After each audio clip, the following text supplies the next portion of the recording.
নমস্কার দর্শক বন্ধুরা, কিচেন ক্রাভিংসের আবার একটি নতুন এপিসোডে সবাইকে স্বাগত জানাই। আশা করছি আমার সকল প্রিয় দর্শক বন্ধুরা খুবই ভালো এবং সুস্থ আছো, আর আমিও খুব ভালো আছি।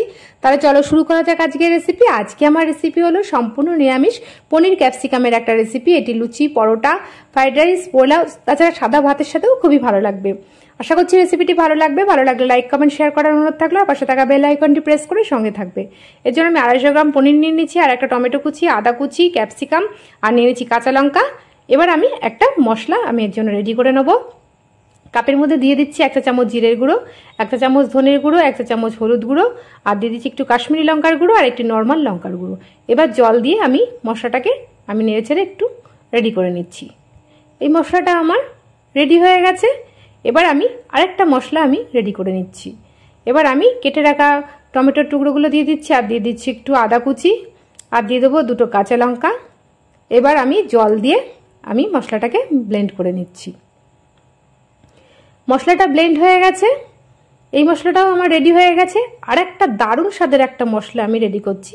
এটা হচ্ছে এই রেসিপির একটা সিক্রেট রেসিপি, এটা টিপস বলতে পারো। আমি এর জন্য দিয়ে দিচ্ছি 3টে কাজু, আর দিয়ে দেবো একটু চালমগজ, আর দিয়ে দিচ্ছি 2টো পনিরের টুকরো আর একটু দুধ।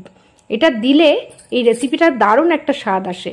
দইয়ের পরিবর্তে, টক দইয়ের পরিবর্তে তোমরা এটা দিতে পারো, আর যদি এটা না দাও টক দই দিলেই হবে। এটাও আমার রেডি হয়ে গেছে। এবার আমি ওভেনের মধ্যে একটা ননস্টিকের কড়াই বসিয়ে দিয়েছি, আর দিয়ে দিচ্ছি একটু সাদা তেল, আর দিয়ে দিচ্ছি 1 চা চামচ একটু ঘি। সাদা তেলের মধ্যে ঘিটা দিলে অপূর্ব একটা স্মেল আসে। তোমরা ঘিয়ের পরিবর্তে একটু বাটারও দিতে পারো। আমি ঘিটা দিয়েছি। এবার একটু হালকা নেড়ে চেড়ে হালকা করে আমি পনিরগুলোকে একটু ফ্রাই করে নিচ্ছি। এপিট ওপিট করে আমি পনিরগুলোকে ফ্রাই করে নিয়েছি। এবার একটা প্লেটের মধ্যে আমি পনিরগুলোকে তুলে নিচ্ছি।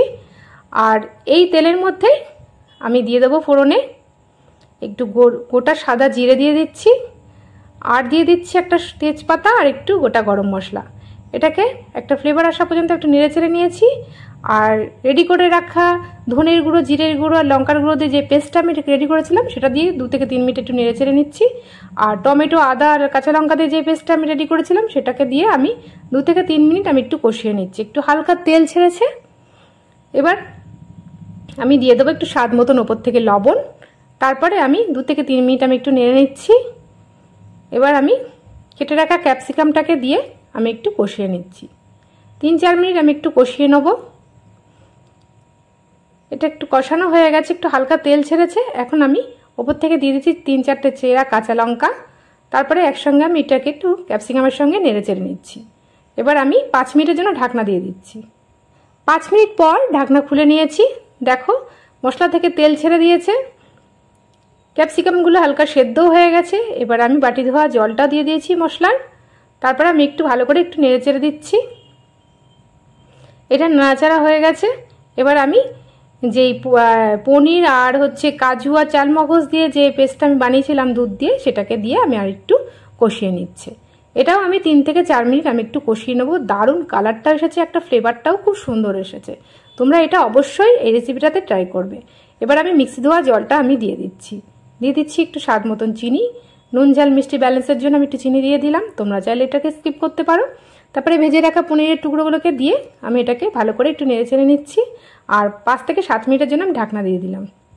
ফিরে আসছি 5-7 মিনিট পর। ঢাকনা খুলে নিয়েছি। দেখো রেসিপিটি আমার রেডি হয়ে গেছে। দেখতেও খুব সুন্দর হয়েছে, আর সুন্দর একটা ফ্লেভার ছেড়েছে। এটা খেতে খুবই টেস্টি হয়েছে। আর ওপর থেকে দিয়ে দিচ্ছি ড্রাই রোস্ট করে রাখা কাসুরি মেথি, আর দিয়ে দিচ্ছি একটু শাহি গরম মশলা। তারপরে নেড়ে চেড়ে আমি 5 মিনিট স্ট্যান্ডিং টাইমে রেখে দেবো ঢাকনা দিয়ে। 5 মিনিট পর আমি ঢাকনা খুলে নিচ্ছি। তারপরে একটা বোলের মধ্যে আমি এটা সার্ভ করে নিচ্ছি। এটা লুচি, পরোটা, পোলাওয়ের সঙ্গে খুবই ভালো লাগবে। দেখতেও কতটা সুন্দর ও লোভনীয় হয়েছে। তোমরা অবশ্যই বাড়িতে রেসিপিটা একবার ট্রাই করবে। আজকের মতন এইটুকুনি। আবার আসবো দারুণ দারুণ রেসিপি নিয়ে। ভালো থাকবে, সুস্থ থাকবে। ধন্যবাদ।